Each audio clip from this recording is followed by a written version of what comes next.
Now, the actress Emma Watson has grown up before our very eyes on screen, appearing as Hermione Granger in the Harry Potter films. She's academically gifted, radiantly beautiful, just 18, and never needs to work again. Apart from that, she's got nothing going for her. In her latest role, she stars as the voice of Princess P in the animated feature film The Tale of Despero, directed by Sam Fell and Robert Stephenhagen. Here she is as the princess being comforted by Despero the mouse, who's heard her crying. You're sad. Yes. Because you have longing. You're a strange little mouse. Thank you. Where did you hear that? About the longing? In a story. A story? About what? About a princess like you, in a castle like this. Oh. You're a smooth little mouse, aren't you? Bet you tell that to all the princesses. Emma Watson as Princess P, and she told me something about the process of voicing an animated character. First of all, they show you kind of some previs. They show you some kind of sketches of what the scene will look like, but they're very rough. Basically, they work around my voice. So I'll do the recording first from a script, and then they'll put the animation to my voice. So that comes afterwards. And I mean, it's very different from being in a film because usually you would use your face and your body language to express your emotion, but instead you need to put everything into your voice. And of course, also you're in a studio and you're not working with other actors and actresses and you're not reacting to anything, so... Are you in complete isolation then? Did you not meet any of the other people doing the voices? Well, actually, I did meet Matthew Broderick, who came over from LA to do a couple of days voice recording with me, which was actually hugely helpful because...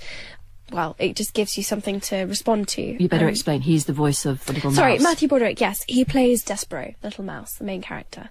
So, yeah, that was really good. I met Dustin Hoffman at an award ceremony and said, oh, we're going to be in the same film together. Isn't it strange that we haven't met? So, yeah. It's quite a cool thing to be able to say to Dustin Hoffman, actually. Yes, I think not bad, is it? No, not really. No. And you are an English princess, or are you just a princess? I play Princess P, who is princess of the land of Dor, which is very famous for making soup. That's kind of their thing. But it all goes horribly wrong because the Queen meets a very untimely end, doesn't she? Yes, she has a heart attack because a rat jumps into her soup and she dies. And the king goes into mourning and banishes all rats from the kingdom and won't let no soup is allowed to be made ever again.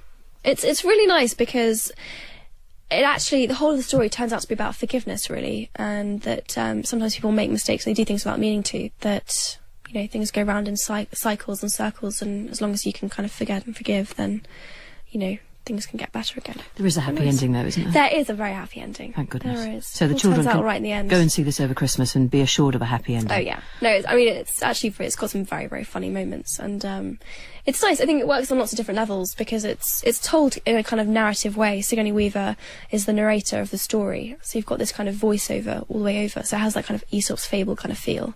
But then, you've got this hugely comical little mouse with very big ears, kind of Dumbo but a mouse, if you can imagine it. He is cute. He's very, very cute.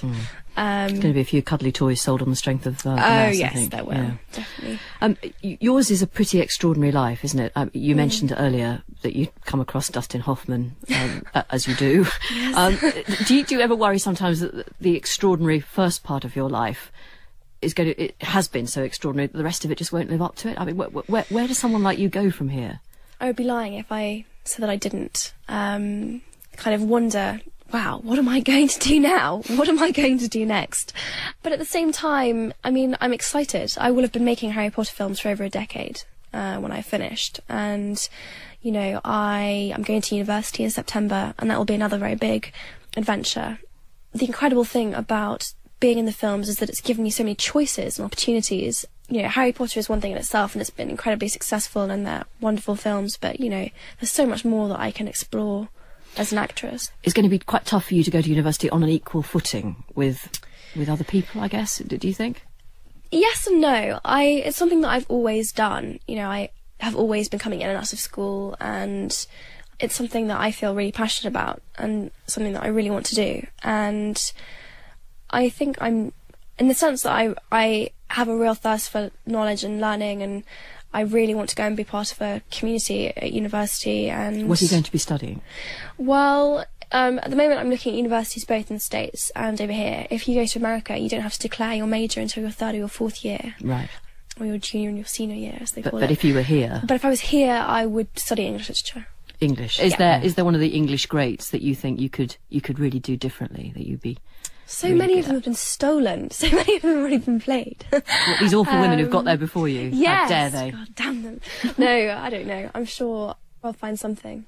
It's so hard when you're doing interviews because you get asked these questions and your mind goes blank. And then as soon as you leave the room, you suddenly go, damn, why didn't I say that? That would have been a great answer. There is, I mean, there's more goes. to you even than acting, isn't there? The fact that you are an academic. I mean, there's no point beating about the bush. You're incredibly academically gifted. But you also like fly fishing? Oh no. Or is that not true? Actually, is that a myth? no. Well, my dad used to take me when I was a lot younger. It's actually a passion of his. Oh, right, it's a bit different. So that's a little bit different. Actually, when I was younger, I used to make the flies that you cast when you go fishing. But no, it's not something that I do now. Not really, no. So you're too honest, really. You should say, oh, yes, I really love fly Oh, I'm fishing. so sorry. No, that's no, all right. I mean, it's a lovely thing to do. It's not. It's I think it was a really fun thing to do when I was younger. I went and used to go with my brother and my dad, and it was quite nice. It was a bonding exercise. Yes, wasn't it? exactly. Yeah, and family bonding is good. Family bonding. You're also now you're linked to Chanel, aren't you? Can you explain what your role with or for Chanel is? It's really hard to explain. I have a relationship with them in the sense that I love their clothes and they have very kindly lent me clothes to wear to kind of public events, and I guess I have a kind of loyalty to them, but that's it. I mean, I don't know, there was this kind of massive story a couple of months ago that I was stealing Keira Knightley's contract. And that's not true. No, of course not. But you're very young to have to deal with that kind of thing being said about you, stuff that isn't true. Yes. Do you get fed up?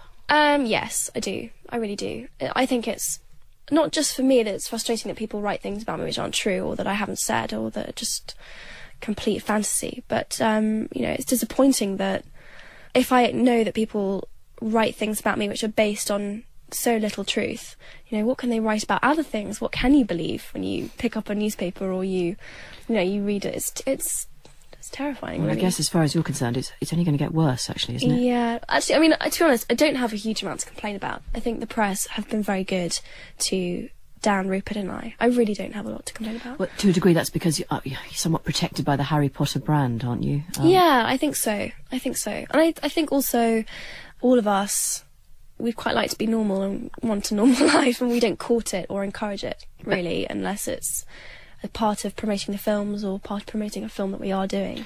The 8-year-old Emma Watson, who so desperately wanted to be Hermione. Yes. Did she really know what she had in store, do you think? No, she had no idea. She really didn't have a clue. I think people would love to think that you and Daniel Radcliffe and Rupert got together and watched DVDs together and ate buckets of popcorn. Are you mates? We are very supportive to each other when we're working. Are you mates, Emma? I feel no, we are. I mean, we don't have a bad relationship at all. No. We get on really well. But I mean, it's a job, isn't it? It is a job, yeah. But we spend so much time together when we're working. If we spent time outside of that together as well, we'd never see our family or our friends. It's crazy. So what about the future? University, where I guess you will be, if you concentrate on that, whether it's here or abroad, you'll be sort of left alone a bit, won't you? Is that your hope? Yeah, I or hope do you so. intend to act while you're studying? University holidays are quite large, and not all films are as big as Harry Potter. You can make a small independent film in 4 or 5 weeks, and I'll get 2 or 3 months in the summer, and I'll have time off which I can go and do whatever I want with, and so hopefully I'll be able to juggle it as I have been doing. So the bug that led you to want to be Hermione when you were a little girl, you've still got it, haven't you? I still got it. Mm. No, it's something. Film is something that I've really grown to love. It's not something that I was brought up with, or that my family was anyway involved with. My parents are academics. They're lawyers. They're not. They don't watch films. They don't. It's just not something that I knew anything about. But it's a bug. It's really grown on me, and now I think it's such an amazing medium. Having the opportunity to do things like Tale of Despereaux and ballet shoes for the BBC last year as well, doing things outside of it really made me realise actually I do love this, and I want to do this. So you've never had that feeling, stop this, I want to get off? I think everyone in it, whatever they do, has moments of panic that, gosh, is this right? I think particularly with Harry Potter, because it's so big and it's loved by so many people, that it's quite... It's a responsibility. It's a responsibility. Yeah. But I love it, and I wouldn't swap it in a million years. I really wouldn't. That's the actress Emma Watson, and the film The Tale of Despereaux is in cinemas all over the country on Friday. Now, the government unveiled